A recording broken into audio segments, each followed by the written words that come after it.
Bonsoir à tous. Le magazine Santé Spiritualité, tous les jours de 17h30 à 19h sur Ici Maintenant, 95.2 FM, icimaintenant.info aussi, pour nous écouter via Internet.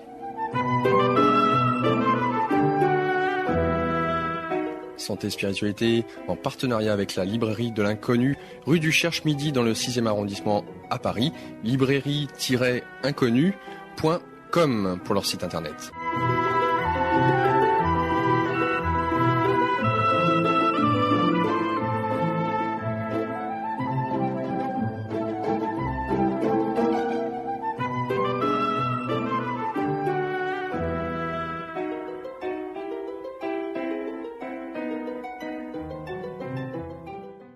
Il s'agit d'un extrait du livre Conversation avec Dieu, tome 2, aux éditions Ariane, de Neale Donald Walsch.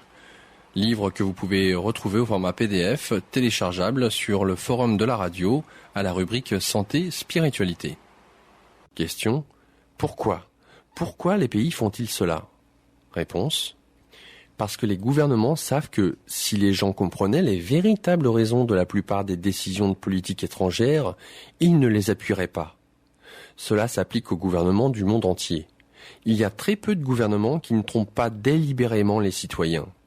La tromperie fait partie du gouvernement, car peu de gens choisiraient d'être gouvernés comme ils le sont, peu choisiraient d'être même gouvernés, si leur gouvernement ne les convainquait pas qu'il prend ses décisions dans leur intérêt. Il lui est difficile d'être convaincant, car la plupart des gens voient tout simplement la stupidité de leur gouvernement. Alors, le gouvernement doit mentir pour au moins essayer de retenir la loyauté des gens. Le gouvernement illustre parfaitement l'axiome: si vous dites un mensonge suffisamment gros, suffisamment longtemps, ce mensonge deviendra la vérité. Les gens au pouvoir ne doivent jamais laisser savoir au public comment ils sont arrivés au pouvoir, ni tout ce qu'ils ont fait et veulent faire pour y rester. La vérité et la politique ne font pas bon ménage. Elles ne peuvent faire bon ménage parce que la politique est l'art de ne dire que ce qu'il faut dire, et de le dire exactement de la bonne manière afin d'atteindre le but souhaité. La politique n'est pas entièrement mauvaise, mais l'art de la politique est un art pratique. Il reconnaît avec une grande candeur la psychologie de la plupart des gens. Il remarque tout simplement que la plupart des gens agissent selon leur intérêt personnel. La politique est la façon dont les gens de pouvoir cherchent à vous convaincre que leur intérêt personnel est le vôtre. Les gouvernements comprennent l'intérêt personnel. C'est pourquoi les gouvernements ont développé l'art de concevoir des programmes qui donnent des choses aux gens.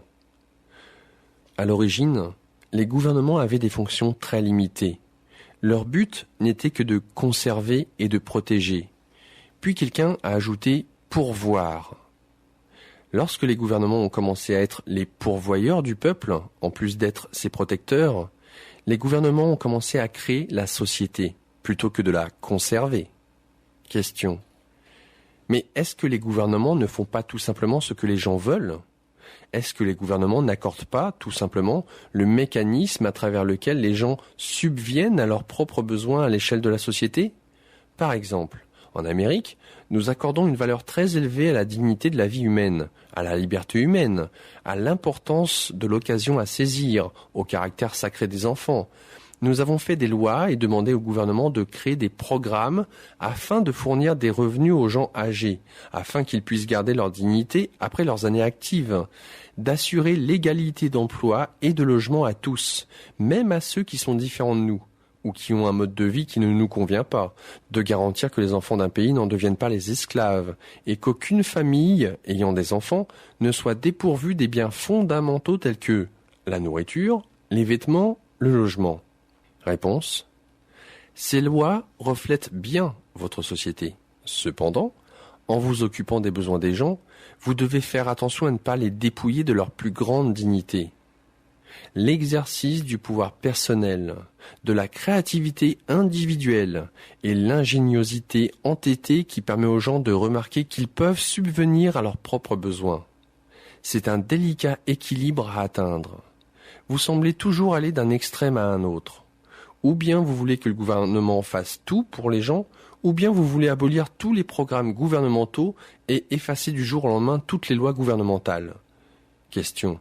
Oui, et le problème, c'est qu'il y a tant de gens qui ne peuvent subvenir à leurs propres besoins dans une société qui donne régulièrement les meilleures occasions de vie à ceux qui détiennent les bonnes lettres de créance, ou peut-être qui ne détiennent pas les mauvaises, qui ne peuvent subvenir à leurs propres besoins dans un pays où les propriétaires refusent de louer aux grosses familles, où les compagnies ne font pas la promotion des femmes, où la justice est trop souvent un produit du statut, où l'accès à la médecine préventive est limité à ceux dont le revenu est suffisant, et où bien d'autres formes de discrimination et d'inégalité existent à une échelle massive. Réponse. Alors, les gouvernements doivent remplacer la conscience des gens? Question. Non. Les gouvernements sont l'expression de la conscience des gens. C'est par l'intermédiaire des gouvernements que les gens cherchent, espèrent et décident de corriger les maux de la société. Réponse. C'est bien dit. Cependant, je le répète, vous devez prendre garde de ne pas vous étouffer dans des lois qui tentent de garantir aux gens une chance de respirer. Vous ne pouvez légiférer sur la moralité. Vous ne pouvez rendre obligatoire l'égalité. Ce qu'il faut, c'est un changement de la conscience collective et non une obligation imposée à celle-ci. Le comportement, et toutes les lois et tous les programmes gouvernementaux, doit provenir de l'être, doit être un véritable reflet de qui vous êtes. Question. Les lois de notre société reflètent vraiment qui nous sommes. Elles disent à chacun « Voici comment ça se passe en Amérique. Voici ce que sont les Américains. » Réponse. Dans le meilleur des cas, peut-être. Mais le plus souvent, vos lois annoncent ce que ceux qui sont au pouvoir pensent que vous devriez être, mais n'êtes pas. Question. Au moyen des lois, les quelques élitistes, entre guillemets, instruisent les nombreux ignorants, entre guillemets. Réponse. Précisément. Question. Qu'y a-t-il de mal à ça? Si parmi nous, quelques-uns des individus les plus brillants et les meilleurs veulent se pencher sur les problèmes de la société en général et proposer des solutions, est-ce que cela ne sert pas le plus grand nombre? Réponse. Cela dépend des motifs de ces quelques individus et de leur clarté. Rien ne sert davantage les nombreux, entre guillemets, que de les laisser se gouverner eux-mêmes. Question. L'anarchie, ça n'a jamais fonctionné? Réponse. Tu ne peux croître et grandir lorsque le gouvernement te dit constamment quoi faire. Question. On pourrait prétendre que le gouvernement, par cela, j'entends la loi selon laquelle nous avons choisi de nous gouverner, est un reflet de la grandeur, ou du manque de grandeur, de la société. Ainsi, les grandes sociétés adoptent de grandes lois. Réponse. Et en adoptent très peu, car dans les grandes sociétés, très peu de lois sont nécessaires. Question. Cependant, les seules vraies sociétés sans loi sont les sociétés primitives, où la loi du plus fort est toujours la meilleure. Les lois sont la tentative pour l'homme de niveler le terrain de jeu, assurer que ce qui est vraiment bien prévaudra, peu importe la faiblesse ou la force. Sans code de conduite soutenu par l'entente mutuelle, comment pourrions-nous coexister? Réponse. Je ne propose pas un monde sans code de conduite ni accord. Je suggère que vos accords et vos codes soient fondés sur une compréhension plus élevée et une définition plus grandiose de l'intérêt personnel. Ce que la plupart des lois disent vraiment, c'est ce que les plus puissants d'entre vous ont comme intérêt acquis. Prenez seulement un exemple, le tabac. À présent, la loi dit qu'on ne peut faire pousser et utiliser une plante, le chanvre, parce que, vous dit le gouvernement, il n'est pas bon pour vous. Mais le même gouvernement dit qu'il est tout à fait correct de faire pousser et d'utiliser une autre plante, le tabac, non pas parce qu'il est bon pour vous, en effet, le gouvernement lui-même dit qu'il est mauvais, mais présumément parce que vous l'avez toujours fait. La vraie raison pour laquelle la première plante est illégale, mais pas la seconde, n'a rien à voir avec la santé. Elle concerne l'économie, c'est-à-dire le pouvoir. Par conséquent, vos lois ne reflètent pas ce que votre société pense d'elle-même et souhaite être. Vos lois reflètent le lieu du pouvoir. Question. Ce n'est pas juste. Tu as choisi une situation dans laquelle les contradictions sont apparentes. La plupart des situations ne sont pas comme cela. Réponse. Au contraire, la plupart le sont. Question. Alors, quelle est la solution? Réponse. c'est d'avoir le moins possible de lois, car ce sont véritablement des limites. La raison pour laquelle la première plante est illégale concerne en apparence la santé. La vérité, c'est que la première herbe ne rend pas plus dépendant et ne présente pas un plus grand risque pour la santé que les cigarettes ou l'alcool, qui sont toutes deux protégées par la loi. Pourquoi, alors, n'est-elle pas légale ? Parce que, si on la cultivait, la moitié des cultivateurs de coton, des fabricants de nylon et de rayonne et des fournisseurs de bois du monde seraient en faillite. Le chanvre se trouve être l'un des matériaux les plus utiles, les plus forts, les plus solides, les plus durables de votre planète. On ne peut produire de meilleures fibres pour les vêtements, de substances plus fortes pour les câbles, de sources de pulpe plus faciles à cultiver et à récolter. Vous abattez des centaines de milliers d'arbres par année pour recevoir le journal du dimanche, pour pouvoir lire des articles sur la décimation des forêts du monde. Le chanvre pourrait vous fournir des millions de journaux du dimanche sans qu'on abatte un seul arbre. En effet, il pourrait se substituer à un grand nombre de matériaux de ressources, au 10e du coût. Et voilà la trappe.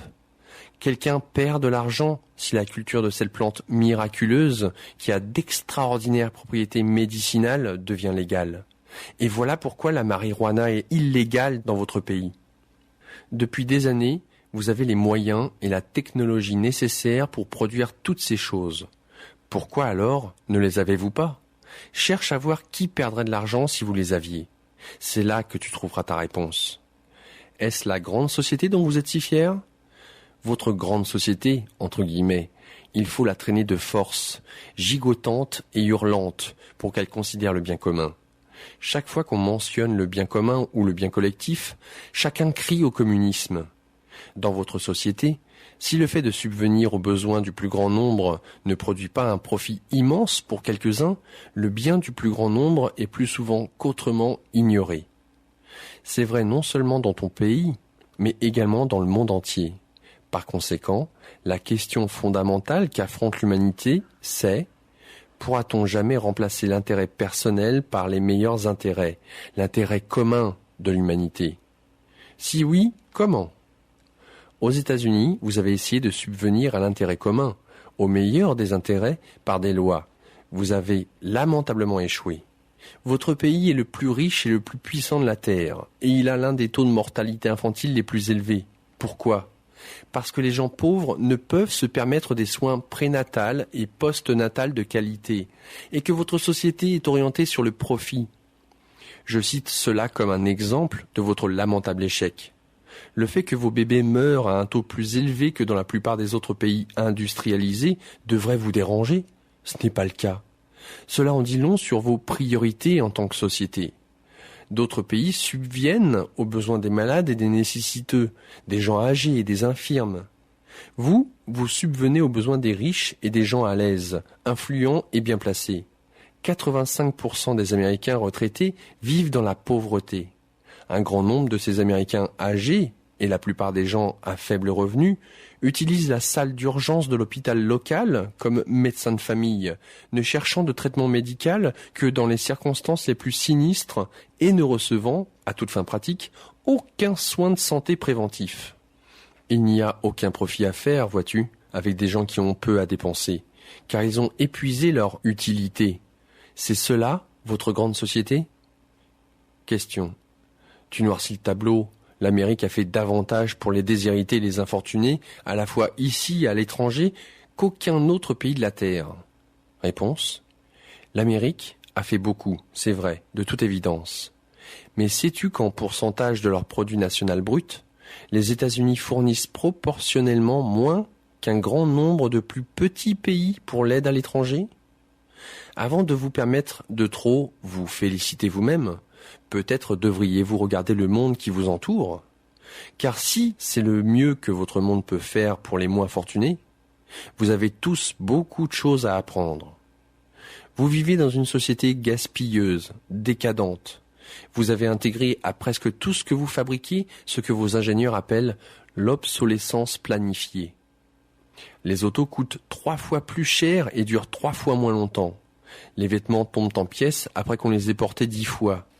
Vous mettez des produits chimiques dans vos aliments afin qu'ils restent plus longtemps sur les tablettes, même si cela veut dire que votre séjour sur la planète est plus court. Vous appuyez, encouragez et permettez à des équipes sportives de payer des salaires obscènes pour des efforts ridicules, tandis que des enseignants, des prêtres, des chercheurs qui luttent pour trouver un remède aux maladies qui vous tueront mendient des fonds. Vous jetez plus de nourriture chaque jour dans les supermarchés de votre pays, les restaurants et les maisons, qu'il n'en faudrait pour nourrir la moitié du monde. Mais ce n'est pas un procès, c'est tout simplement une observation. Et pas seulement des États-Unis, car les attitudes désolantes sont répandues dans le monde entier. Partout, les déshérités doivent économiser les bouts de chandelle pour seulement rester en vie, tandis que l'élite au pouvoir protège et augmente de grandes réserves d'argent, dort dans des draps de soie et ouvre chaque matin ses robinets en or.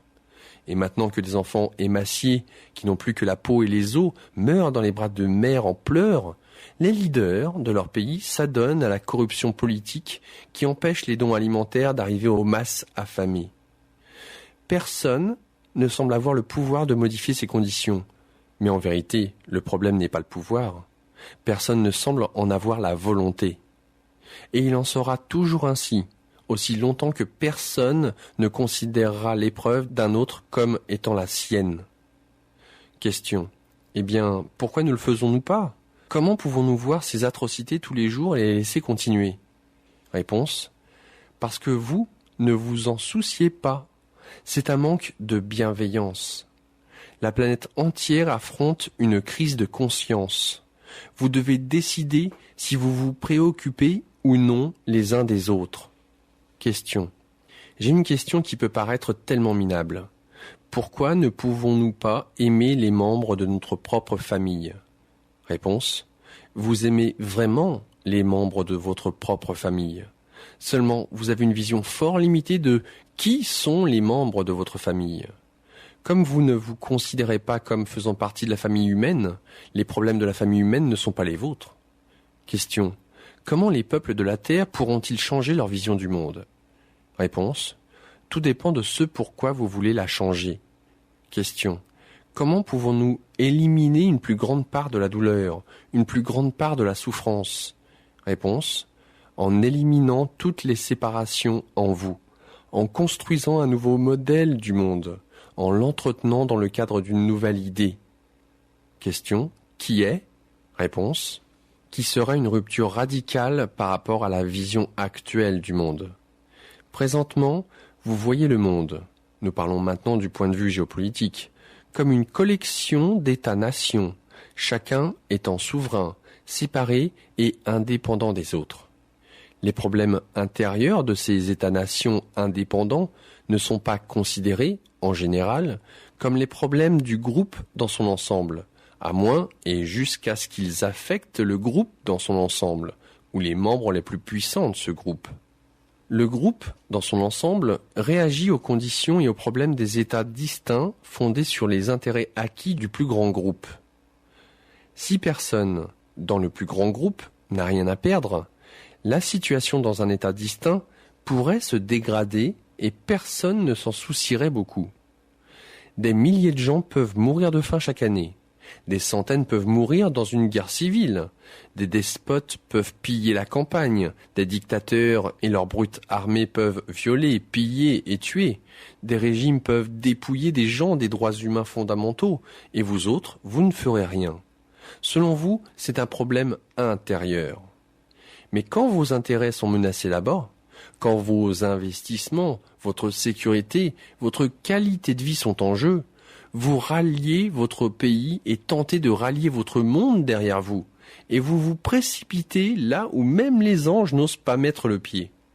Vous dites alors le gros mensonge, prétendant que vous faites ce que vous faites pour des raisons humanitaires, pour aider les peuples opprimés du monde, alors qu'à la vérité, vous êtes tout simplement en train de protéger vos propres intérêts. La preuve, c'est que lorsque vous n'avez pas d'intérêt, vous ne vous sentez pas concerné. La machinerie politique du monde fonctionne à partir de l'intérêt personnel. Est-ce vraiment neuf ? Il devrait y avoir du neuf si vous voulez que votre monde change. Vous devez commencer à considérer les intérêts de quelqu'un d'autre comme les vôtres. Cela n'arrivera que lorsque vous reconstruirez votre réalité mondiale et que vous vous gouvernerez en conséquence. Question. Parles-tu d'un gouvernement mondial ? Réponse. Exactement. Chapitre 11. Question. Tu as promis de parler dans le tome 2 des questions géopolitiques plus larges qu'affronte la planète, par opposition aux questions fondamentalement personnelles traitées dans le tome 1. Mais je ne croyais pas que tu entrerais dans ce débat-là. Réponse. Il est temps que le monde cesse de se leurrer, qu'il se réveille, qu'il réalise que le seul problème de l'humanité est le manque d'amour. L'amour engendre la tolérance engendre la paix. L'intolérance produit la guerre et considère de façon indifférente des conditions intolérables. L'amour ne peut être indifférent, il ne sait comment. La façon la plus rapide d'arriver à un espace d'amour et de préoccupation envers toute l'humanité, c'est de considérer toute l'humanité comme votre famille. La façon la plus simple de voir toute l'humanité comme votre famille, c'est de cesser de vous séparer. Les États-nations qui composent à présent votre monde doivent maintenant s'unir. Question. Nous avons les Nations Unies ? Réponse. Qui, jusqu'ici, ont été impuissantes et désemparées. Pour que cet organisme fonctionne, il faudrait qu'il soit complètement restructuré. Ce n'est pas impossible, mais c'est peut-être difficile et encombrant. Question. D'accord, que proposes-tu ? Réponse. Je ne propose rien. Je me contente de présenter des observations. Dans ce dialogue, tu me dis quels sont tes nouveaux choix, et je te fais part de mes observations sur des façons de manifester cela. Qu'est-ce que tu choisis, à présent, concernant la relation actuelle entre les gens et les pays de ta planète ? Question. Je vais reprendre tes paroles. Si je pouvais décider, je choisirais que nous arrivions à un espace d'amour et de bienveillance envers toute l'humanité. Réponse. Concernant ce choix, j'observe que ce qui pourrait fonctionner, ce serait la formation d'une nouvelle communauté politique mondiale, chaque État-nation ayant un mot à dire dans les affaires du monde, ainsi qu'une part égale et proportionnelle des ressources du monde. Question. Ça ne fonctionnera jamais. Les possédants ne céderont jamais leur souveraineté, leur richesse et leurs ressources aux démunis. D'ailleurs, pourquoi devraient-ils le faire ? Réponse. Parce que c'est dans le meilleur de leurs intérêts. Question. Ils ne voient pas cela, et je ne suis pas certain de le voir, moi non plus. Réponse. Si vous pouviez ajouter des milliards de dollars par année à l'économie de votre pays, des dollars qui pourraient être dépensés pour nourrir les affamés, vêtir les nécessiteux, loger les pauvres, donner la sécurité aux gens âgés, fournir de meilleurs soins de santé et produire une norme de vie de dignité pour tous, ne serait-ce pas dans le meilleur des intérêts de votre pays ? Question. Eh bien, en Amérique, certains prétendent que ce serait aider les pauvres aux dépens des riches et des contribuables à revenus moyens. Entre-temps, le pays continue d'aller au diable, le crime ravage le pays, l'inflation vole aux gens les économies de leur vie, le chômage monte en flèche, le gouvernement devient plus gros et plus gras, et, dans les écoles, on distribue des condoms. Réponse. Tu parles comme un animateur de talk-show radiophonique. Question. Eh bien, ce sont vraiment les préoccupations de bien des Américains. Réponse. Alors, c'est qu'ils sont myopes. Ne vois-tu pas que si des milliards de dollars par année, cela veut dire des millions par mois, des centaines et des centaines de milliers par semaine, des quantités inouïes à chaque jour, pouvaient être réinjectées dans votre système, que si vous pouviez utiliser ces fonds pour nourrir vos affamés, vêtir vos nécessiteux, loger vos pauvres, apporter la sécurité à vos gens âgés et fournir soins de santé et dignité à tous, les causes du crime disparaîtraient à jamais ? Ne vois-tu pas que de nouveaux emplois pousseraient comme des champignons à mesure que les dollars seraient réinjectés dans votre économie ? Que votre propre gouvernement pourrait même être réduit parce qu'il aurait moins à faire ? Question. Je suppose que cela pourrait arriver, du moins en partie, car je ne peux imaginer que le gouvernement rétrécisse un jour. Mais d'où viendront ces millions et ces milliards de taxes imposées par ton nouveau gouvernement mondial ? En prélevant davantage auprès de ceux qui ont travaillé pour en arriver là, pour donner à ceux qui sont incapables d'autonomie et qui s'en donneraient à cœur joie ? Réponse. Est-ce ainsi que tu vois les choses ? Question. Non, mais c'est ainsi qu'un tas de gens les voient, et je voulais énoncer fidèlement leur vue. Réponse. Alors j'aimerais en reparler plus tard. Je ne veux pas m'égarer, mais je veux y revenir plus tard. Question. Parfait. Réponse. Tu as demandé d'où viendraient ces nouveaux dollars. Eh bien, ceux-ci n'auraient pas à provenir de ces nouvelles taxes imposées par la nouvelle communauté mondiale, même si des membres de la communauté, des citoyens, voulaient, sous un gouvernement éclairé, envoyer 10% de leurs revenus pour subvenir aux besoins de l'ensemble de la société. Il ne viendrait pas non plus de nouvelles taxes imposées par aucun gouvernement local. En fait, certains gouvernements locaux seraient sûrement à même de réduire les taxes. Tout cela, tous ces bienfaits, résulterait de la simple restructuration de votre vision du monde, de la simple réorganisation de votre configuration politique mondiale. Question. Comment? Réponse.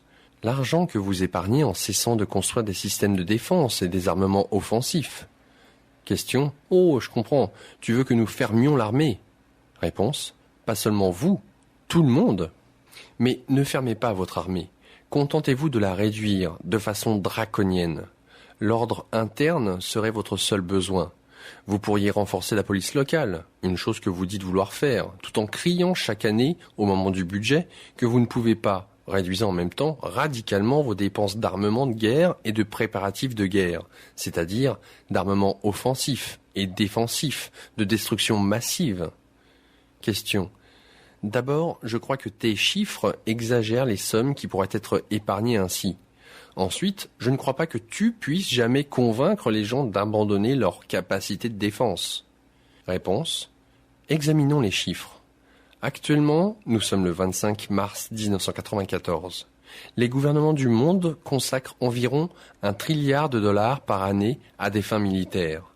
C'est $1 million la minute à l'échelle mondiale. Les pays qui dépensent le plus pourraient détourner la plus grande partie de cet argent sur les autres priorités mentionnées. Ainsi, les pays les plus grands et plus riches verraient qu'il est dans le meilleur de leur intérêt de le faire, s'ils le croient possible. Mais les pays plus grands et plus riches ne peuvent s'imaginer sans défense, car ils craignent l'agression et l'attaque des pays qui les envient et veulent ce qu'ils ont. Il y a 2 façons d'éliminer cette menace. Petit 1. Partager suffisamment de la richesse totale et des ressources du monde avec tous les gens de la Terre. Ainsi, personne ne voudra et n'aura besoin de ce qu'un autre possède, et chacun pourra vivre dans la dignité et sortir de la peur. Petit 2. Créer un système de résolution des différends qui éliminera la nécessité et même la possibilité de la guerre. Question. La population du monde ne ferait probablement jamais cela. Réponse. Elle l'a déjà fait. Question. Vraiment? Réponse. Oui. Il se déroule présentement une grande expérience dans votre monde, concernant précisément ce genre d'ordre politique. Cette expérience s'appelle les États-Unis d'Amérique. Question. Tu as dit que c'était un échec lamentable? Réponse. C'en est un. Elle a beaucoup de chemin à parcourir avant qu'on puisse l'appeler un succès. Comme promis, je reparlerai plus tard de cela, et des attitudes qui y font présentement obstacle. Néanmoins, c'est la meilleure expérience en cours. Comme le disait Winston Churchill, la démocratie est le pire système à l'exception de tous les autres. Votre pays a été le premier à unir une confédération souple d'États distincts en un groupe cohérent, chacun se soumettant à une autorité centrale. À l'époque, aucun des États ne voulait le faire, et chacun résista avec force, craignant de perdre sa grandeur et proclamant qu'une telle union ne servirait pas ses meilleurs intérêts. Il peut être éclairant de comprendre exactement ce qui se passait dans ces États distincts à l'époque. Tandis qu'ils s'étaient joints en une confédération plutôt libre, il n'y avait pas de véritable gouvernement américain et, par conséquent, aucun pouvoir d'appliquer les articles de la confédération sur lesquels les États s'étaient entendus. Les États s'occupaient de leurs propres affaires étrangères. Plusieurs concluaient des accords privés sur le commerce et d'autres questions avec la France, l'Espagne, l'Angleterre et autres pays. Les États faisaient commerce les uns avec les autres également, et, même si leurs articles de confédération le leur interdisaient, certains États ajoutèrent des tarifs aux biens expédiés à partir d'autres États, comme ils le faisaient déjà aux biens expédiés de l'autre côté de l'océan. Les marchands n'avaient d'autre choix que de payer au port s'ils voulaient acheter ou vendre la marchandise, car il n'y avait aucune autorité centrale, en dépit d'un accord écrit qui interdisait une telle taxation. Les États distincts se livrèrent également à une guerre mutuelle. Chaque État considérait sa milice comme une armée permanente. 9 États avaient leur propre marine. Et « ne m'écrasez pas » entre guillemets, aurait pu être la devise officielle de chacun des États de la Confédération. Plus de la moitié des États imprimaient même leur propre monnaie, même si la Confédération s'était entendue sur le fait que ce serait illégal. Bref, vos États originaux, même s'ils se joignirent sous les articles de la Confédération, agissaient exactement comme des pays indépendants le font aujourd'hui. Même s'ils pouvaient voir que les accords de leur Confédération, tels que le fait d'accorder au Congrès la seule autorité sur la frappe de la monnaie, ne fonctionnaient pas, ils résistèrent avec détermination au fait de créer et de respecter une autorité centrale qui pouvait appliquer ces accords et leur donner du muscle. Cependant, avec le temps, quelques leaders progressistes commencèrent à prévaloir. Ils convainquirent les masses qu'il y avait davantage à gagner qu'à perdre à créer une telle nouvelle fédération. Les marchands allaient épargner de l'argent et augmenter les profits parce que les États distincts ne pouvaient plus taxer les biens des uns et des autres. Les gouvernements allaient épargner de l'argent et en avoir davantage à mettre dans les programmes et services qui aideraient véritablement le peuple, parce qu'on n'aurait pas utilisé les ressources pour protéger les États les uns des autres. Le peuple retirerait une plus grande sécurité et une plus grande prospérité en coopérant plutôt qu'en luttant. Loin de perdre sa grandeur, chaque État deviendrait encore plus grand. Et bien sûr, c'est exactement ce qui s'est passé. On pourrait faire arriver la même chose avec les 160 États-nations du monde actuel, s'ils se joignaient en une fédération unie. Cela pourrait mettre fin à la guerre.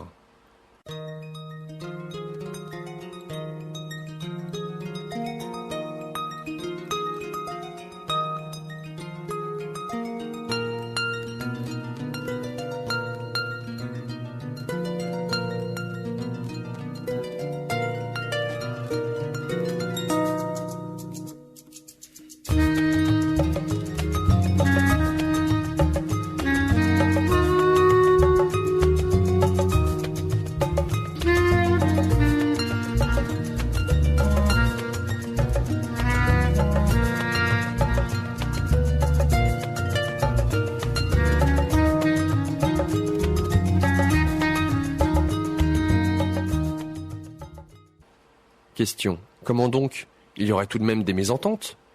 Réponse. Dans la mesure où les humains demeurent attachés aux choses extérieures, c'est vrai. Il y a une façon d'éliminer vraiment la guerre, et toute expérience d'agitation et de manque de paix. Mais c'est une solution spirituelle. Celle que nous explorons ici est géopolitique. En réalité, il s'agit de combiner les deux. La vérité spirituelle doit être vécue dans la vie pratique pour changer l'expérience quotidienne. Jusqu'à l'arrivée de ce changement, il y aurait tout de même des désaccords, tu as raison, mais pas nécessairement des guerres. Il n'est pas nécessaire de tuer. Y a-t-il des guerres entre la Californie et l'Oregon à propos des droits sur l'eau? Entre le Maryland et la Virginie à propos des pêcheries? Entre le Wisconsin et l'Illinois, l'Ohio et le Massachusetts? Question, non. Réponse, et pourquoi pas? N'y a-t-il pas eu divers conflits et différends entre eux? Question, au fil des années, j'imagine que oui. Réponse, évidemment. Mais ces États distincts se sont volontairement entendus. C'était un accord volontaire et simple pour respecter des lois et des compromis sur des questions communes, tout en retenant le droit d'adopter des statuts distincts sur des questions qui les concernaient séparément. Et lorsqu'il survient vraiment des disputes entre États, à cause d'interprétations différentes de la loi fédérale, ou du fait que quelqu'un enfreint tout simplement cette loi, la question est soumise à un tribunal, auquel on a accordé l'autorité. Ce sont les États qui lui ont donné l'autorité de résoudre la dispute. Et si la jurisprudence actuelle ne fournit aucun précédent au moyen par lequel la question peut être menée devant les tribunaux jusqu'à une résolution satisfaisante, les États et leur population envoient leurs représentants à un gouvernement central pour tenter de créer un accord sur de nouvelles lois qui produiront une condition satisfaisante, ou tout du moins un compromis raisonnable. C'est ainsi que fonctionne votre confédération. Un système de lois, un système de tribunaux auxquels vous avez donné le pouvoir d'interpréter ces lois, et un système judiciaire appuyé par une force armée, au besoin, pour appliquer les décisions de ces tribunaux. Bien que personne ne puisse prétendre que le système n'a besoin d'aucune amélioration, cette concoction politique fonctionne depuis plus de 200 ans. Il n'y a aucune raison de douter que la même recette fonctionnera aussi bien entre les États-nations. Question. Si c'est si simple, pourquoi ne l'a-t-on pas essayé? Réponse. On l'a essayé. Votre Ligue des Nations était une première tentative. Les Nations Unies en sont la plus récente. Mais l'une a échoué et l'autre n'a eu qu'une efficacité minimale parce que, comme les 13 États de la Confédération américaine originelle, les États-nations membres, en particulier les plus puissants, ont peur d'avoir davantage à perdre qu'à gagner de la reconfiguration. C'est parce que les gens de pouvoir se soucient davantage de s'accrocher à leur pouvoir que d'améliorer la qualité de la vie pour tous les gens. Les nantis savent qu'inévitablement une telle fédération mondiale produirait davantage pour les démunis, mais les nantis croient que cela arrivera à leurs dépens, et ils ne cèdent rien. Question. Leur peur n'est-elle pas justifiée? Est-il déraisonnable de vouloir s'accrocher à ce pourquoi on s'est si longtemps battu? Réponse. D'abord, il n'est pas nécessairement vrai que, pour donner davantage à ceux qui crèvent à présent de faim et de soif et vivent sans abri, d'autres doivent céder leur abondance. Comme je l'ai souligné, tout ce que vous avez à faire, c'est de prendre le trilliard de dollars dépensés annuellement à des fins militaires dans le monde et de le détourner vers des buts humanitaires. Et vous aurez résolu le problème sans dépenser un sou additionnel ni déplacer la moindre part de la richesse de là où elle se trouve présentement vers là où elle ne se trouve pas. Bien entendu, on pourrait prétendre que les conglomérats internationaux dont les profits proviennent de la guerre et des armes de guerre seraient des perdants, tout comme leurs employés et tous ceux dont l'abondance provient de la conscience conflictuelle du monde. Mais peut-être votre source d'abondance est-elle déplacée? Si, pour survivre, il faut dépendre du fait que le monde vit dans le conflit, peut-être cette dépendance explique-t-elle pourquoi votre monde résiste à toute tentative de créer une structure de paix durable. Quant à la seconde partie de ta question, il n'est pas déraisonnable de vouloir s'accrocher à une chose qu'on a acquise au prix de si longues luttes, en tant qu'individu ou que pays, si vous venez d'une conscience du monde extérieur. Question. Une quoi? Réponse. Si vous tirez votre plus grand bonheur d'expérience qu'on ne peut obtenir que du monde extérieur, le monde physique extérieur à vous-même, vous ne voudrez jamais abandonner 1 gramme de ce que vous avez accumulé en tant que personne et que pays pour vous rendre heureux. Et tant que les démunis considéreront leur malheur lié au manque d'objets matériels, eux aussi seront pris au piège. Ils voudront constamment ce que vous avez, et vous refuserez constamment de le partager. C'est pourquoi j'ai déjà dit qu'il y a une façon de véritablement éliminer la guerre, et toute expérience d'agitation et de manque de paix. Mais c'est une solution spirituelle. En définitive, chaque problème géopolitique, ainsi que chaque problème personnel, se réduit à un problème spirituel. Toute la vie est spirituelle, et, par conséquent, tous les problèmes de la vie ont des bases spirituelles et des solutions spirituelles. Des guerres éclatent sur votre planète parce que quelqu'un a quelque chose que quelqu'un d'autre veut. C'est ce qui pousse quelqu'un à faire quelque chose que quelqu'un d'autre ne veut pas qu'il fasse. Tout conflit surgit d'un désir mal placé. La seule paix au monde qui soit nourrissante est la paix intérieure. Que chaque personne trouve la paix en elle. Lorsque vous trouverez la paix en vous-même, vous découvrirez également que vous ne pouvez vous en passer. Cela veut tout simplement dire que vous n'avez plus besoin des choses de votre monde extérieur. Être dépourvu de besoins est une grande liberté. Cela vous libère d'abord de la peur de ne pas avoir quelque chose, la peur de perdre quelque chose, et la peur de ne pas être heureux sans telle chose. Deuxièmement, être sans besoin vous libère de la colère. La colère est l'annonce de la peur. Lorsque vous n'avez rien à craindre, vous n'avez rien contre quoi vous mettre en colère. Vous n'êtes pas en colère lorsque vous n'obtenez pas ce que vous voulez, parce que le fait de le vouloir n'était qu'une préférence et non une nécessité. Par conséquent, vous n'avez aucune crainte associée à la possibilité de ne pas l'obtenir. Par conséquent, vous ne ressentez aucune colère. Vous n'êtes pas en colère lorsque vous voyez d'autres faire ce que vous ne voulez pas qu'ils fassent, car vous n'avez pas besoin qu'ils fassent ou non une chose en particulier. Par conséquent, vous ne ressentez aucune colère. Vous n'êtes pas en colère lorsque quelqu'un manque de gentillesse, car vous n'avez pas besoin qu'il soit gentil. Vous n'avez aucune colère lorsque quelqu'un manque d'amour, car vous n'avez pas besoin qu'il vous aime. Vous n'avez aucune colère lorsque quelqu'un est cruel ou blessant ou cherche à vous nuire, car vous n'avez pas besoin qu'il se comporte d'aucune autre façon, et vous êtes certain de ne pas subir de tort. Vous n'êtes même pas en colère si quelqu'un cherche à s'en prendre à votre vie, car vous ne craignez pas la mort. Lorsque la peur vous est enlevée, tout le reste peut vous être enlevé et vous ne serez pas en colère.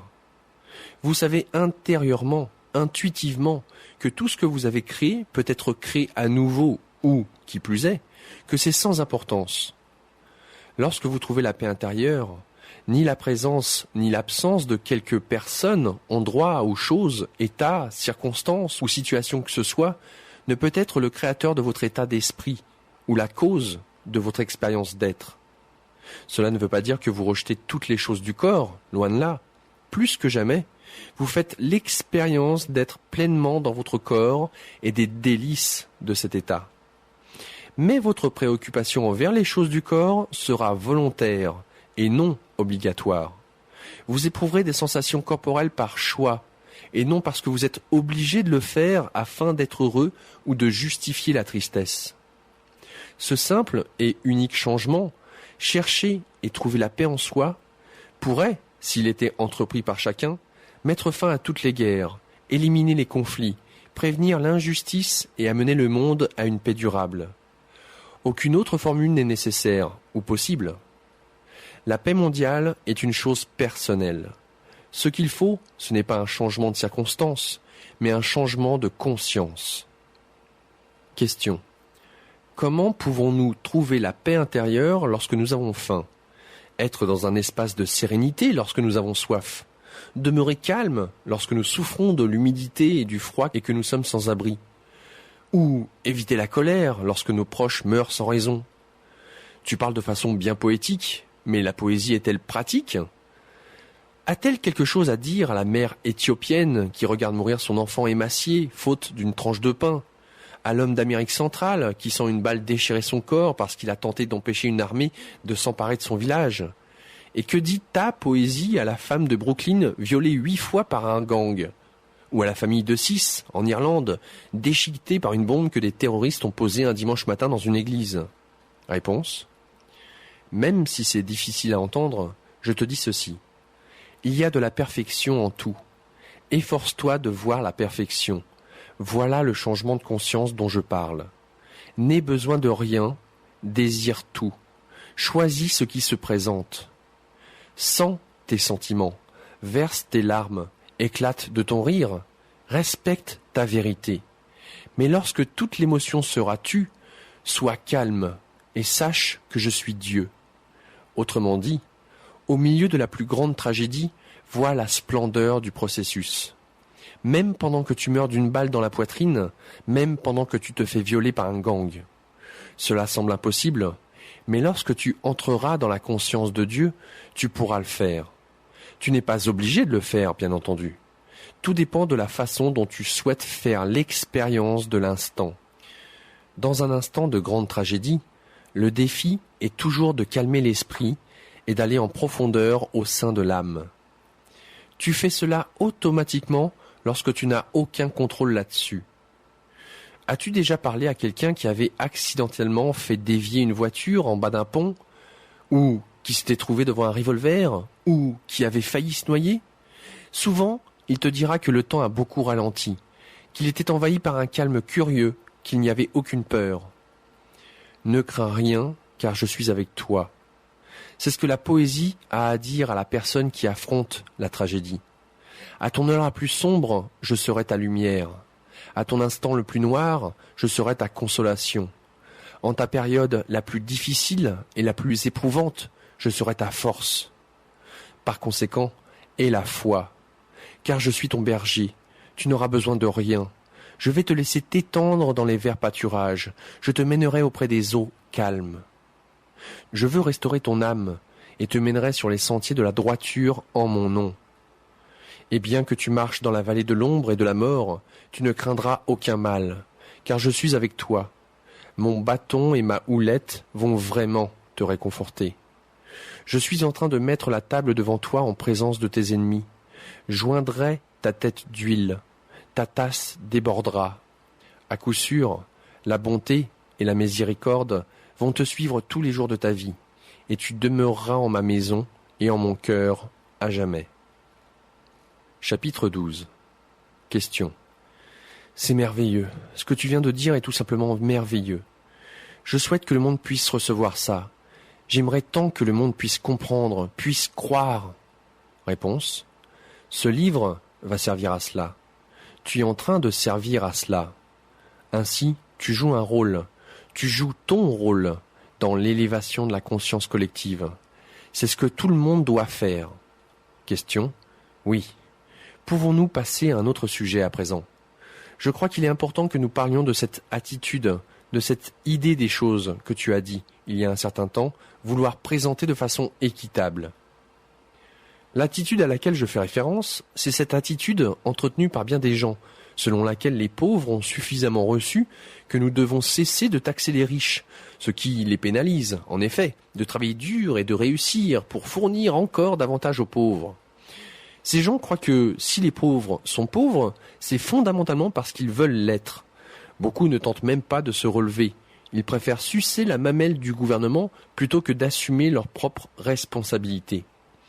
Bien des gens qui croient que la redistribution de la richesse, le partage, est un mal socialiste. Ils citent le manifeste communiste de chacun selon ses capacités, à chacun selon ses besoins, comme preuve de l'origine satanique de l'idée d'assurer la dignité humaine fondamentale à tous à travers les efforts de chacun. Ces gens croient au chacun pour soi. Si on leur dit que ce concept est froid et sans cœur, ils se réfugient dans l'affirmation que l'occasion frappe à la porte de chacun de façon égale. Ils prétendent que personne n'est affligé par un désavantage inhérent, que si eux ont pu réussir, chacun peut le faire, et que si quelqu'un ne peut pas, c'est bien sa faute à lui. Réponse. Tu crois que c'est une pensée arrogante, enracinée dans l'ingratitude ? Question. Oui, mais toi, qu'est-ce que tu crois ? Réponse. Je n'ai aucun jugement là-dessus. Ce n'est qu'une pensée. Il n'y a qu'une question pertinente concernant cette pensée ou n'importe quelle autre. T'est-il utile de l'entretenir ? Par rapport à qui tu es et à qui tu cherches à être, cette pensée te sert-elle ? En regardant le monde, c'est la question que les gens doivent se poser. Est-ce que cela nous sert d'entretenir cette pensée ? J'observe ceci. Il y a des gens, en effet, des groupes entiers de gens, qui sont nés dans ce que tu appelles le désavantage. C'est vrai et vérifiable. Il est également vrai qu'à un niveau métaphysique très élevé, personne n'est désavantagé, entre guillemets, car chaque âme crée pour elle-même les gens, les événements et les circonstances qui sont nécessaires pour accomplir ce qu'elle souhaite accomplir. Tu choisis tout, tes parents, ton pays de naissance, toutes les circonstances entourant ton retour. De même, tout au long des jours et des époques de ta vie, tu continues de choisir et de créer des gens, des événements et des circonstances conçus pour t'amener les occasions exactes, bonnes et parfaites que tu désires maintenant afin de te connaître tel que tu es véritablement. Autrement dit, personne n'est désavantagé, étant donné ce que l'âme souhaite accomplir. Par exemple, l'âme peut souhaiter travailler avec un corps handicapé, ou dans une société répressive, ou sous d'énormes contraintes politiques ou économiques, afin de produire les conditions voulues pour accomplir ce qu'elle a décidé de faire. Alors, nous voyons que les gens affrontent vraiment des désavantages, au sens physique, mais que ce sont en réalité les conditions bonnes et parfaites du point de vue métaphysique. Question. D'un point de vue pratique, qu'est-ce que cela signifie pour nous ? Devrions-nous offrir de l'aide aux désavantagés ? Ou tout simplement voir qu'en vérité, ils ne sont que là où ils veulent être et ainsi leur permettre de travailler leur propre karma, entre guillemets. Réponse. Cette question est très bonne et très importante. Rappelle-toi tout d'abord que tout ce que tu penses, dis et fais est un reflet de ce que tu as décidé à propos de toi-même. C'est une affirmation de qui tu es. Il y a un acte de création dans le fait que tu décides qui tu veux être. J'y reviens sans cesse, car c'est tout ce que tu fais ici, c'est ton occupation. Il ne se passe rien d'autre. L'âme n'a aucun autre programme. Tu cherches à être et à faire l'expérience de qui tu es vraiment, et à le créer. Tu es en train de te créer à nouveau, à chaque instant de maintenant. Alors, dans ce contexte, Lorsque tu rencontres une personne qui paraît désavantagée, en termes relatifs tels qu'observés à l'intérieur de ton monde, la première question que tu dois te poser, c'est « Qui suis-je et qui est-ce que je choisis d'être en relation avec cela ?» Autrement dit, la première question, lorsque tu rencontres quelqu'un d'autre, en toutes circonstances, devrait toujours être « Qu'est-ce que je veux maintenant ?» Entends-tu cela ? Ta première question, toujours, doit être « Qu'est-ce que je veux maintenant ?» Et non « Qu'est-ce que l'autre personne veut maintenant ?» Question. C'est l'idée la plus fascinante que j'ai jamais reçue à propos de la façon de fonctionner dans les relations humaines. Elle va également à l'encontre de tout ce qu'on m'a jamais enseigné. Réponse, je sais. Mais la raison pour laquelle tes relations sont si désastreuses, c'est que tu essaies toujours de te figurer ce que l'autre personne veut et ce que les autres gens veulent, au lieu de ce que tu veux vraiment. Alors, tu dois décider s'il faut le leur donner. Et voici comment tu décides. Tu décides en jetant un regard sur ce que tu peux vouloir de leur part. S'il n'y a rien que tu penses vouloir d'eux, ta première raison de leur donner ce qu'ils veulent disparaît, et ainsi tu le fais rarement. Si par contre, tu vois qu'il y a quelque chose que tu veux, ou que tu peux vouloir d'eux, alors ton mode de survie entre en jeu, et tu essaies de leur donner ce qu'ils veulent. Alors, tu en gardes du ressentiment, surtout si l'autre personne ne finit pas par te donner ce que tu veux. Dans ce troc, tu établis un équilibre très délicat. Réponds à mes besoins et je répondrai aux tiens.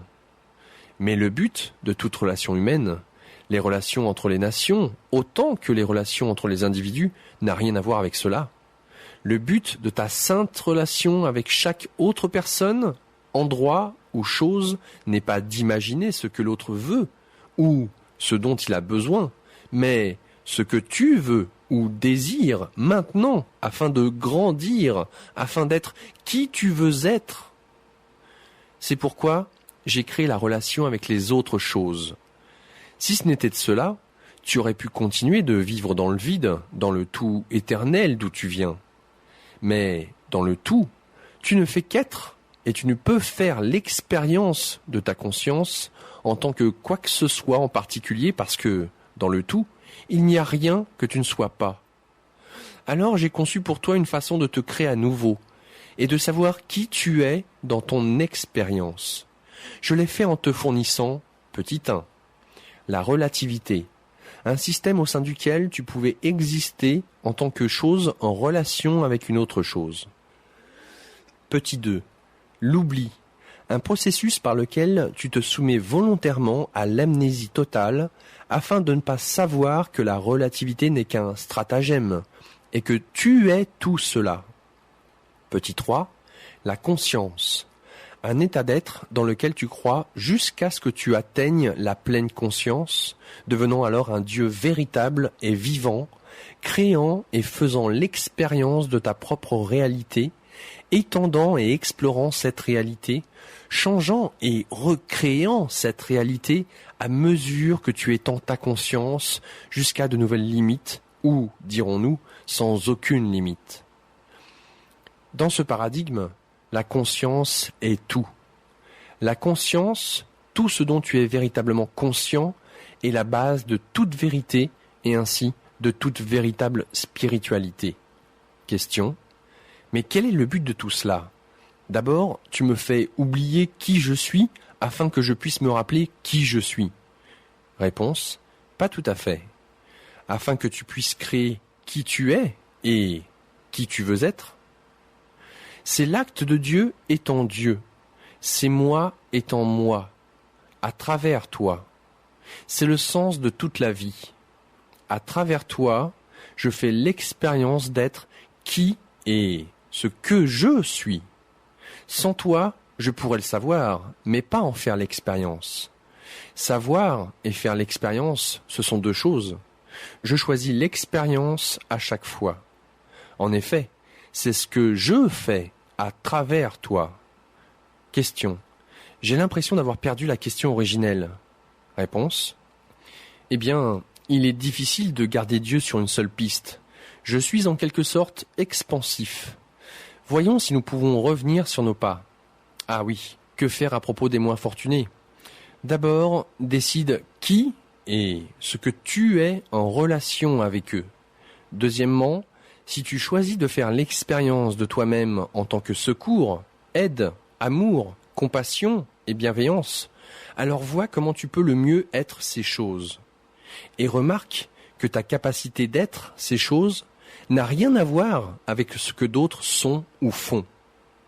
Parfois, la meilleure façon d'aimer quelqu'un et la plus grande aide que tu puisses lui donner, c'est de le laisser seul ou de lui donner le pouvoir de céder. C'est comme un festin, un buffet, et tu peux lui donner une grosse portion de lui-même.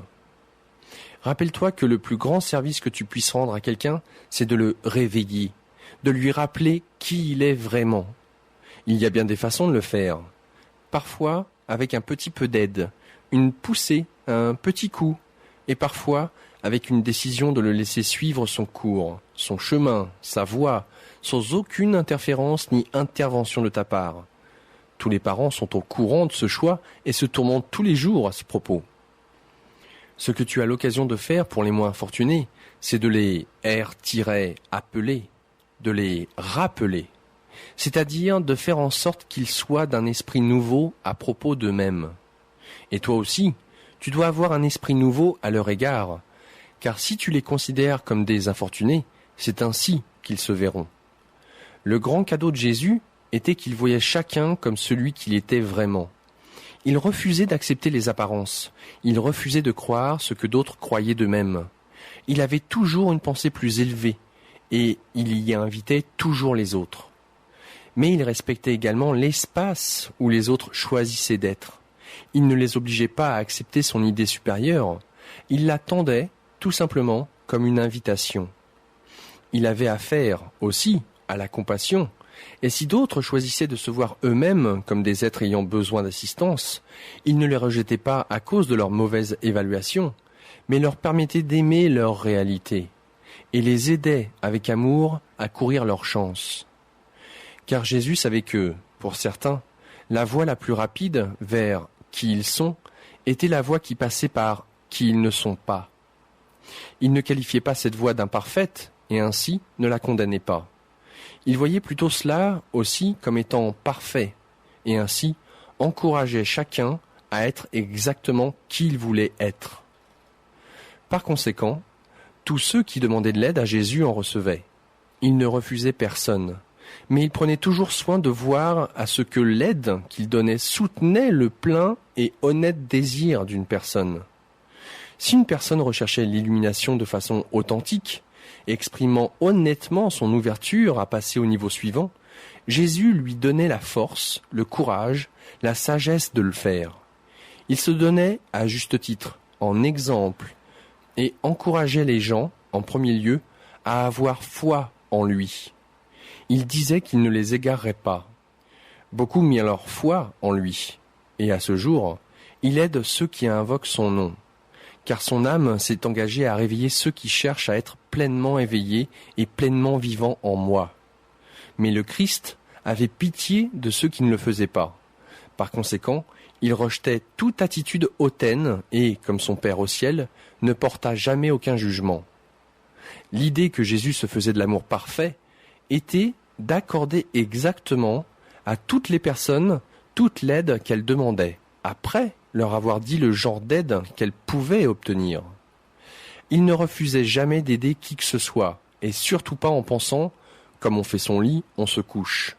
Jésus savait que s'il accordait aux hommes l'aide qu'ils demandaient, plutôt que seulement celle que lui voulait leur offrir, il les habillait dans le pouvoir qu'ils étaient disposés à recevoir. C'est ainsi que font tous les grands maîtres, ceux qui ont parcouru votre planète dans le passé et ceux qui la parcourent maintenant. Question. Je suis confus à présent. Comment va-t-il à l'encontre de la prise de pouvoir personnelle que d'offrir de l'aide? Quand est-ce à l'encontre de la croissance d'un autre plutôt qu'à son avantage? Réponse.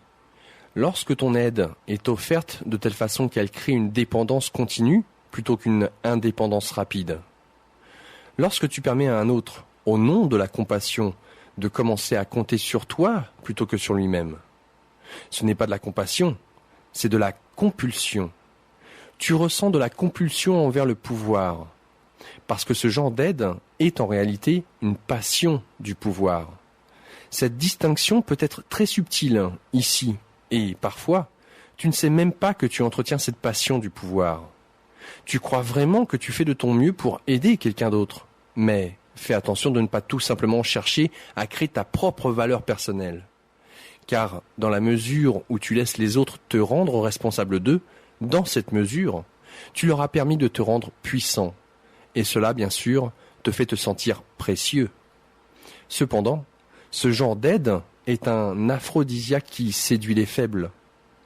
Le but est d'aider les faibles à devenir forts, et non à laisser les faibles s'affaiblir davantage. C'est le problème de bien des programmes gouvernementaux d'assistance, car ils font souvent la deuxième chose plutôt que la première. Les programmes gouvernementaux peuvent s'auto-perpétuer. Leur objectif peut être tout autant de justifier leur existence que d'aider ceux qu'ils sont censés aider. S'il y avait une limite à toute assistance gouvernementale, les gens recevraient de l'aide lorsqu'ils en auraient véritablement besoin, mais ne pourraient pas s'accrocher à cette aide et la substituer à leur propre autonomie. Les gouvernements comprennent que l'aide, c'est du pouvoir. C'est pourquoi les gouvernements offrent autant d'aide à autant de personnes qu'ils le peuvent, car plus le gouvernement aide de gens, plus les gens aident le gouvernement. Celui que le gouvernement soutient, soutient le gouvernement.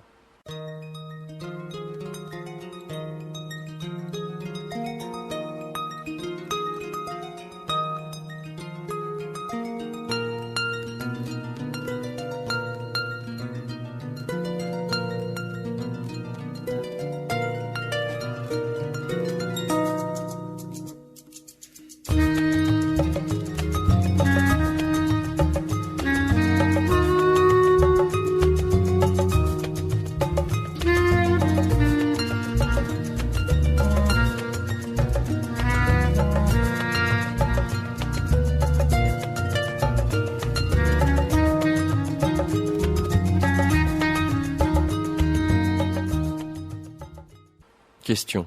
Alors, il ne devrait y avoir aucune redistribution de la richesse ? Le manifeste communiste est vraiment satanique ? Réponse. Bien sûr, Satan n'existe pas, mais je comprends ce que tu veux dire. L'idée qui se trouve derrière l'affirmation « de chacun selon ses capacités, à chacun selon ses besoins » n'est pas mauvaise, mais belle. C'est tout simplement une autre façon de dire que tu es le gardien de ton frère. C'est l'application de cette idée magnifique qui peut devenir l'aide. Partager doit être un mode de vie, et non un édit imposé par le gouvernement. Le partage devrait être volontaire, et non forcé. Question. Mais nous y voilà encore. À son meilleur, le gouvernement est le peuple, et ces programmes ne sont que des mécanismes par lesquels les gens partagent avec bien d'autres, au sein de leur mode de vie. Et j'affirmerai que les gens, collectivement, à travers leur système politique, ont choisi de le faire parce que les gens ont observé, et l'histoire l'a montré, que les nantis ne partagent pas avec les démunis. Le paysan russe aurait pu attendre jusqu'au calende grec que la noblesse russe partage sa richesse, habituellement accumulée et accrue grâce au dur labeur des paysans. Les paysans ne recevaient que le strict minimum pour survivre, et l'incitatif, entre guillemets, pour continuer à cultiver la terre et à enrichir les barons fonciers. Tu parles d'une relation de dépendance. C'était un arrangement du genre « je ne t'aiderai que si tu m'aides », plus exploiteur et plus obscène que tout ce qui a jamais été inventé par un gouvernement. C'est contre cette obscénité que les paysans russes se sont révoltés. Un gouvernement qui faisait en sorte que tous les gens étaient traités de façon égale est né de la frustration des gens que les nantis ne donnaient pas volontairement aux démunis. Comme le disait Marie-Antoinette, des masses affamées qui criaient sous sa fenêtre en haillons, tandis qu'elle se reposait dans une baignoire sertie d'or et posée sur un piédestal décoré de pierres précieuses en grignotant des raisins importés. Elle disait « Qu'ils mangent de la galette !» Voilà l'attitude contre laquelle les opprimés ont protesté. C'est la situation qui a causé la révolution et créé des gouvernements dits oppressifs. Les gouvernements qui prennent aux riches et le donnent aux pauvres sont qualifiés d'oppressifs, tandis que les gouvernements qui ne font rien, alors que les riches exploitent les pauvres, sont répressifs. Demande aux paysans du Mexique, même aujourd'hui, On dit que 20 ou 30 familles, l'élite riche et puissante, dirigent littéralement le Mexique, principalement parce qu'elles le possèdent, tandis que 20 ou 30 millions de Mexicains vivent dans une privation extrême. Alors, en 1993-94, les paysans ont entrepris une révolte, cherchant à obliger le gouvernement élitiste à reconnaître son devoir d'aider les gens en leur fournissant les moyens de vivre avec au moins un peu de dignité. Il y a une différence entre des gouvernements élitistes et des gouvernements, entre guillemets, du par et pour le peuple. Les gouvernements du peuple ne sont-ils pas créés par des gens en colère, frustrés par l'égoïsme fondamental de la nature humaine ? Les programmes gouvernementaux ne sont-ils pas créés comme remède pour le manque de volonté de l'homme de fournir lui-même un remède ? N'est-ce pas la genèse des lois sur le logement équitable, les statuts sur le travail de l'enfant, les programmes de soutien aux mères et aux enfants dépendants ? La sécurité sociale n'était-elle pas une tentative pour le gouvernement de fournir aux gens âgés quelque chose que leur propre famille ne voulait ou ne pouvait fournir ? Comment réconcilions-nous notre haine du contrôle gouvernemental avec notre manque de volonté de faire quoi que ce soit que nous n'avons pas à faire lorsqu'il n'y a aucun contrôle ? On dit que certains mineurs de charbon travaillaient dans des conditions horribles avant que les gouvernements n'exigent des propriétaires de mines, riches à craquer, de nettoyer leurs sales mines. Pourquoi les propriétaires ne le faisaient-ils pas eux-mêmes ? Parce que cela aurait réduit leurs profits ? Et les riches ne se souciaient pas du nombre de pauvres qui mouraient dans des mines dangereuses pour entretenir la circulation et la croissance des profits ? Les compagnies versaient des salaires d'esclaves aux employés débutants avant que les gouvernements n'imposent des exigences salariales minimales. Ceux qui appuient un retour au bon vieux temps, entre guillemets, disent « Et alors, ils fournissaient des emplois, non ? Et qui prend les risques ? Le travailleur ? Non, l'investisseur, le propriétaire prend tous les risques. Alors c'est lui qui doit récolter la plus grande récompense. Quiconque croit que les ouvriers dont dépendent les propriétaires doivent être traités avec dignité se fait appeler communiste. Quiconque croit qu'il ne faut pas refuser un logement à quelqu'un à cause de la couleur de sa peau se fait traiter de socialiste. Quiconque croit qu'il ne faut pas refuser à une femme des occasions d'emploi ou une promotion, tout simplement parce qu'elle n'est pas du bon sexe, se fait appeler féministe radical. Et quand les gouvernements, à travers leurs représentants élus, procèdent à la résolution de ces problèmes que les gens de pouvoir dans la société refusent mordicus de régler eux-mêmes, ces gouvernements se font qualifier d'oppressifs. Jamais par des gens qu'ils aident, incidemment, seulement par les gens qui refusent de fournir l'aide eux-mêmes. C'est plus évident que jamais dans le domaine des soins de santé. En 1992, un président américain et sa femme ont décidé qu'il était injuste et inconvenant que des millions d'Américains n'aient aucun accès aux soins de santé préventifs. Cette idée lança un débat sur les soins de santé qui catapulta même la profession médicale et l'industrie de l'assurance dans la mêlée. La question véritable n'est pas quelle solution était la meilleure, le plan proposé par l'administration ou le plan proposé par l'industrie privée. La question véritable, c'est pourquoi l'industrie privée n'a-t-elle pas proposé sa propre solution il y a longtemps ? Je vais te dire pourquoi. Parce qu'elle n'avait pas à le faire. Personne ne se plaignait, et l'industrie était menée par le profit. Le profit, le profit, le profit. Voici donc où je veux en venir. Nous pouvons railler, crier et nous plaindre autant que nous le voulons. En vérité, les gouvernements fournissent des solutions lorsque le secteur privé ne veut pas en fournir.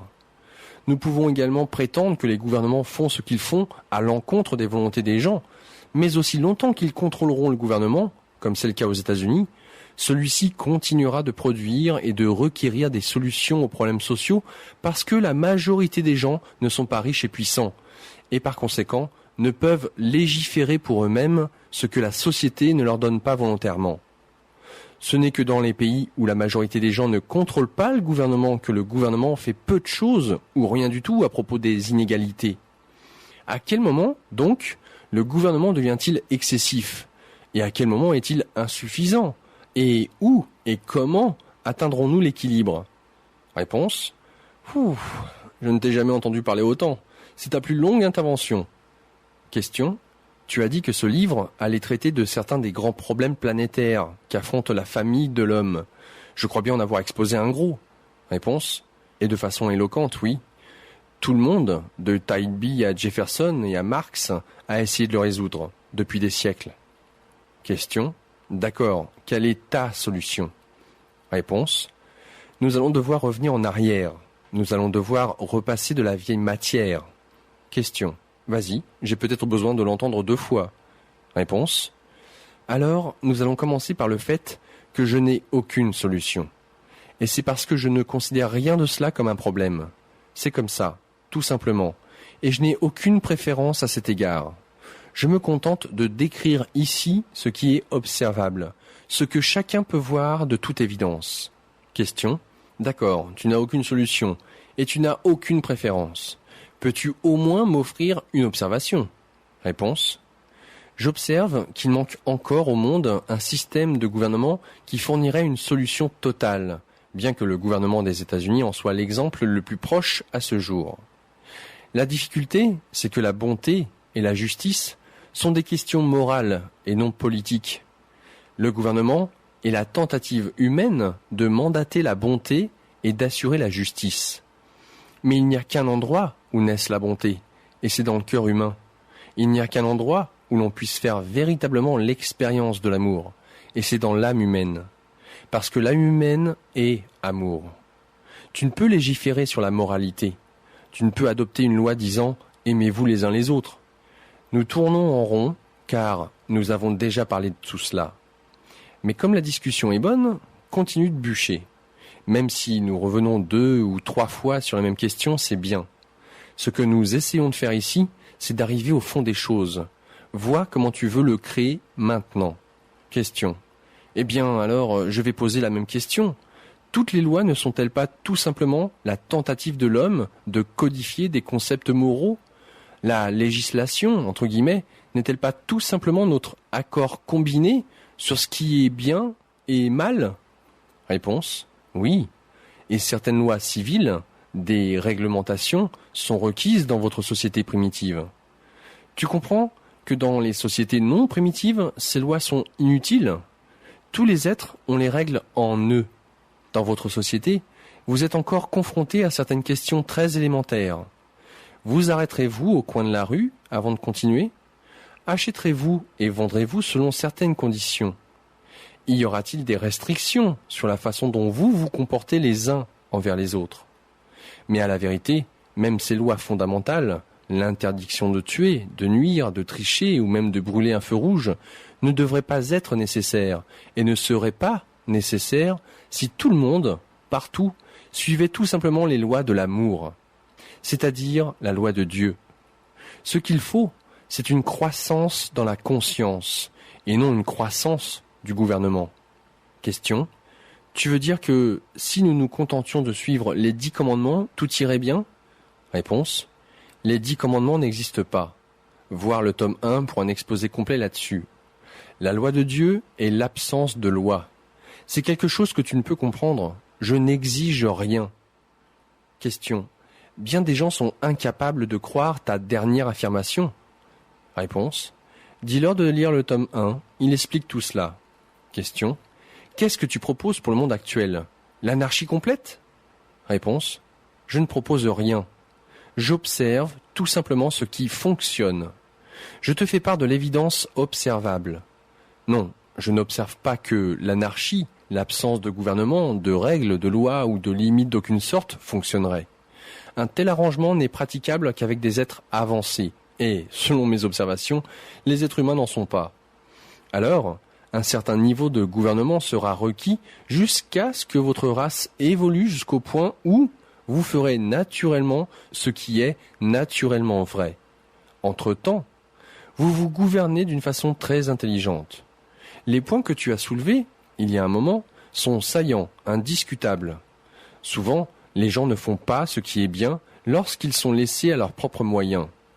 La question véritable n'est pas « Pourquoi les gouvernements imposent-ils autant de lois et de réglementations aux gens ?» mais « Pourquoi les gouvernements doivent-ils le faire ?» La réponse a quelque chose à voir avec votre conscience de la séparation. Question. Le fait que nous nous considérons séparés les uns des autres. Réponse. Oui. Question. Mais si nous ne sommes pas séparés, alors nous sommes un. Et cela ne veut-il pas dire que nous sommes responsables les uns des autres? Réponse. Oui. Question. Mais Cela ne nous enlève-t-il pas le pouvoir d'atteindre la grandeur individuelle ? Si je suis responsable de tous les autres, alors le manifeste communiste visait juste, de chacun selon ses capacités, à chacun selon ses besoins. Réponse : comme je l'ai déjà dit, c'est une idée très noble, mais on la dépouille de sa noblesse lorsqu'on l'applique de façon impitoyable. C'était la difficulté du communisme. Pas le concept, mais son application. Question. Il y a ceux qui disent que le concept devait être appliqué de force parce que le concept viole la nature fondamentale de l'homme. Réponse. Tu as enfoncé le clou. Ce qu'il faut changer, c'est la nature fondamentale de l'homme. C'est là qu'il faut travailler. Question. Pour créer le changement de conscience dont tu as parlé ? Réponse. Oui. Question. Mais nous tournons en rond à nouveau. Une conscience de groupe n'aurait-elle pas pour conséquence d'enlever du pouvoir aux individus ? Réponse. Examinons cela. Si les besoins de chaque personne de la planète étaient satisfaits, si la masse des gens pouvait vivre dans la dignité et échapper à la lutte pour la simple survie, cela n'ouvrirait-il pas la voie pour que toute l'humanité s'engage dans des poursuites plus nobles ? La grandeur individuelle serait-elle vraiment supprimée si la survie individuelle était garantie ? La dignité universelle doit-elle être sacrifiée à la gloire individuelle ? Quel genre de gloire récolte-t-on lorsqu'on l'atteint aux dépens d'un autre ? J'ai placé plus de ressources que nécessaire sur votre planète pour assurer des réserves adéquates à tous. Comment se peut-il que des milliers de gens meurent de faim chaque année ? Que des centaines soient sans abri ? Que des millions réclament à corps et à cri la simple dignité ? Le genre d'aide qui mettrait fin à cela n'est pas le genre d'aide qui enlève du pouvoir. Si vos gens aisés disent qu'ils ne veulent pas aider les affamés et les sans-abri pour ne pas leur enlever du pouvoir, alors vos gens aisés sont des hypocrites. Car personne n'est vraiment aisé, entre guillemets, s'il est aisé pendant que d'autres sont en train de mourir. L'évolution d'une société se mesure à sa façon de traiter les plus petits de ses membres. Comme je l'ai dit, le défi consiste à trouver l'équilibre entre le fait d'aider les gens et celui de leur nuire. Question. Peux-tu offrir des consignes ? Réponse. Une consigne générale pourrait être celle-ci. En cas de doute, errez toujours du côté de la compassion. Le test pour savoir si vous aidez ou si vous nuisez, vos semblables sont-ils grandis ou réduits à la suite de votre aide ? Les avez-vous rendus plus grands ou plus petits ? Plus capables ou moins capables ? Question. On dit que si on donne tout aux individus, il y aura moins de gens qui voudront le gagner eux-mêmes au prix de leur travail. Réponse. Mais pourquoi devrait-il avoir à travailler pour la dignité la plus simple ? N'y a-t-il pas suffisamment pour tout le monde ? Pourquoi devrait-il être question du prix de leur travail ? La dignité humaine fondamentale n'est-elle pas le droit que chacun acquiert en naissant ? Ne devrait-elle pas l'être ? Si on cherche davantage que les niveaux minimums, plus de nourriture, de plus grandes maisons, de beaux vêtements, on peut chercher à atteindre ces buts. Mais quelqu'un devrait-il lutter pour même survivre sur une planète où il y en a plus que suffisamment pour chacun ? Voilà la question centrale qu'affronte l'humanité. Le défi n'est pas de rendre tout le monde égal, mais de donner à chacun au moins l'assurance d'une survie de base dans la dignité, afin que chacun puisse ensuite avoir la chance de choisir ce qu'il veut de plus. Question.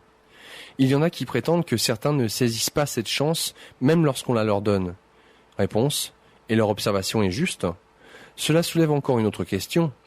À ceux qui ne saisissent pas les occasions qu'on leur présente, doit-on donner une autre chance, puis une autre ? Question. Non. Réponse.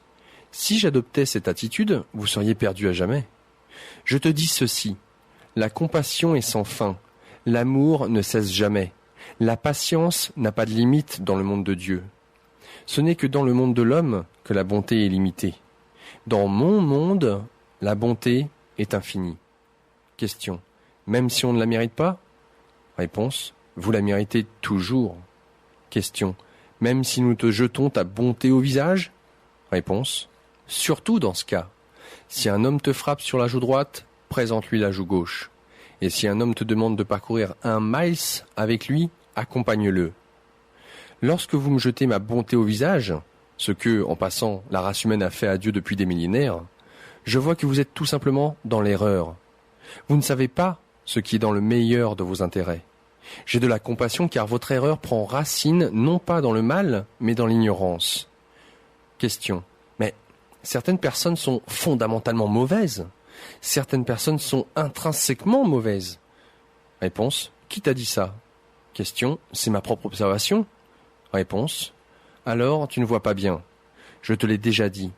Personne ne fait rien de mal, étant donné son modèle du monde. Autrement dit, tout le monde fait du mieux qu'il peut à tout moment. Toutes les actions de chacun dépendent de l'information disponible. J'ai déjà dit cela, la conscience est tout. Qu'est-ce que tu sais? Qu'est-ce que tu connais? Question. Mais quand les gens nous attaquent, nous blessent, nous font du tort, et même nous tuent à leur propre fin, n'est-ce pas mauvais? Réponse. Je t'ai déjà dit que toute attaque est un appel à l'aide. Personne ne veut vraiment faire du tort à qui que ce soit.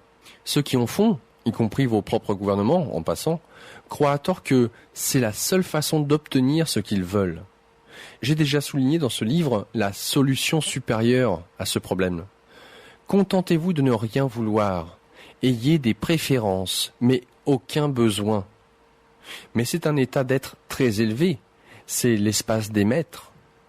En termes géopolitiques, pourquoi ne pas travailler ensemble au niveau mondial pour répondre aux besoins les plus fondamentaux de chacun? Question. C'est ce que nous faisons ou que nous essayons? Réponse. Après tous ces millénaires d'histoire humaine, c'est tout ce que tu peux dire? En réalité, vous avez à peine évolué. Vous fonctionnez encore selon la mentalité primitive du « chacun pour soi ». Vous pillez la terre, violez ses ressources, exploitez ses gens et privez systématiquement du droit électoral ceux qui sont en désaccord avec vous pour avoir fait tout cela en les appelant les radicaux. Vous faites tout cela à vos propres fins égoïstes parce que vous avez développé un mode de vie que vous ne pouvez maintenir d'aucune autre façon. Chaque année, vous devez abattre des millions d'hectares d'arbres sous peine de ne pouvoir lire votre journal du dimanche. Vous devez détruire des kilomètres de l'ozone protecteur qui recouvre votre planète sous peine de vous priver de votre fixatif pour cheveux. Vous devez polluer vos rivières et ruisseaux de façon irréversible, sinon vos industries ne pourront vous donner plus grand, meilleur et davantage. Et vous devez exploiter le plus petit d'entre vous, le moins avantagé, le moins éduqué, le moins conscient, sous peine de ne pouvoir vivre au sommet de l'échelle humaine dans un luxe inouï et inutile. Finalement, vous devez nier que vous faites cela, sous peine de ne pouvoir vous supporter. Vous ne pouvez trouver dans votre cœur de vivre simplement afin que les autres puissent tout simplement vivre. Cette sagesse d'autocollant est trop simple pour vous. C'est trop demandé, trop donné. Après tout, vous avez travaillé si fort pour ce que vous avez. Vous n'abandonnez rien de cela. Et si le reste de la race humaine, pour ne rien dire des enfants, de vos propres enfants, doit souffrir pour cela, après vous le déluge, non? Vous avez fait ce que vous deviez faire pour survivre, pour réussir, entre guillemets. Ils peuvent bien faire la même chose. Après tout, c'est vraiment chacun pour soi, non? Question. Y a-t-il une façon de sortir de ce désastre? Réponse. Oui. Dois-je le dire à nouveau? Un changement de conscience. Vous ne pouvez résoudre les problèmes qui affligent l'humanité par une action gouvernementale ou par des moyens politiques. Vous avez essayé depuis des milliers d'années. Le changement qui doit se faire ne peut se faire que dans le cœur des hommes. Question. Peux-tu exprimer en une seule phrase le changement qui doit se faire? Réponse. Je l'ai déjà fait plusieurs fois. Vous devez cesser de voir Dieu comme étant séparé de vous, et de vous voir comme étant séparés les uns des autres. La seule solution est l'ultime vérité. Rien, dans l'univers, n'est séparé de quoi que ce soit. Tout est intrinsèquement relié, irrévocablement interdépendant, interactif, entremêlé dans le tissu de toute la vie. Tout gouvernement, toute politique doivent être fondées sur cette vérité. Toutes les lois doivent s'y enraciner. C'est l'espoir futur de votre race, le seul espoir de votre planète. Question. Comment fonctionne la loi de l'amour dont tu as parlé plus tôt? Réponse. L'amour donne tout et n'exige rien. Question. Comment pouvons-nous ne rien exiger? Réponse. Si tous les gens de votre race donnaient tout, de quoi aurais-tu besoin? La seule raison pour laquelle tu exiges quoi que ce soit, c'est parce que quelqu'un d'autre se retient. Cessez de vous retenir. Question. Cela ne pourrait fonctionner que si nous le faisions tous en même temps. Réponse. En effet, ce qu'il faut, c'est une conscience planétaire. Cependant, comment cela se produira-t-il? Quelqu'un doit commencer. L'occasion t'est offerte. Tu peux être la source de cette nouvelle conscience. Tu peux en être l'inspiration. En effet, il faut que tu le sois. Question. Moi? Réponse. Qui d'autre y a-t-il? Chapitre 13. Question. Comment puis-je commencer? Réponse. Éclaire le monde et ne lui fais rien de mal. Cherche à bâtir et non à détruire. Ramène mon peuple chez lui. Question. Comment? Réponse. Par ton exemple lumineux. Ne recherche que le divin, ne dis que la vérité, n'agis que dans l'amour, vis la loi de l'amour, à présent et à jamais. Donne tout, n'exige rien. Évite le trivial. N'accepte pas l'inacceptable. Enseigne à tous ceux qui veulent me connaître. Fais de chaque instant de ta vie un débordement d'amour. Utilise chaque instant pour penser la pensée la plus élevée, prononcer la parole la plus élevée, accomplir le geste le plus élevé. En cela, glorifie ton soi sacré, et par conséquent, aussi, glorifie-moi. Apporte la paix à la terre en apportant la paix à tous ceux dont tu atteins la vie. Sois la paix. Sens et exprime à chaque instant ton rapport divin avec le tout et avec chaque personne, endroit et chose. Embrasse chaque circonstance, assume chaque défaut, partage chaque joie, contemple chaque mystère, mets-toi à la place de chaque personne, pardonne chaque offense, y compris la tienne. Guéris chaque cœur, respecte la vérité de chaque personne, adore le Dieu de chaque personne, protège les droits de chaque personne, préserve la dignité de chaque personne, favorise les intérêts de chaque personne, réponds aux besoins de chaque personne, présume de la sainteté de chaque personne, présente les plus grands dons de chaque personne, produit la grâce de chaque personne et prononce l'avenir de chaque personne en sécurité dans l'amour assuré de Dieu. Sois un exemple vivant et animé de la vérité la plus élevée qui réside en toi. Parle humblement de toi-même, afin que personne ne prenne ta vérité la plus élevée pour de la vantardise. Parle doucement, afin que personne ne croie que tu ne fais qu'attirer l'attention. Parle gentiment, afin que tous puissent connaître l'amour. Parle ouvertement, afin que personne ne croie que tu as quelque chose à cacher. Parle avec sincérité, afin de ne pas être mal compris. Parle souvent, afin que ta parole puisse avancer véritablement. Parle respectueusement, afin que personne ne soit déshonoré. Parle avec amour, afin que chaque syllabe puisse guérir. Parle de moi à chaque fois que tu prononces un mot. Fais de ta vie un cadeau. Rappelle-toi toujours, c'est toi le cadeau. Sois un cadeau pour tous ceux qui entrent dans ta vie et pour tous ceux dans la vie desquels tu entres. Prends garde de ne pas entrer dans la vie d'un autre si tu ne peux être un cadeau. Tu peux toujours être un cadeau parce que tu es toujours le cadeau, mais parfois, tu ne te permets pas de le savoir. Lorsque quelqu'un entre dans ta vie de façon inattendue, cherche le cadeau que cette personne est venue recevoir de toi. C'était un extrait de Conversation avec Dieu, tome 2, aux éditions Ariane, de Neale Donald Walsch. Livre que vous pouvez retrouver au format PDF téléchargeable sur le forum de la radio à la rubrique Santé Spiritualité.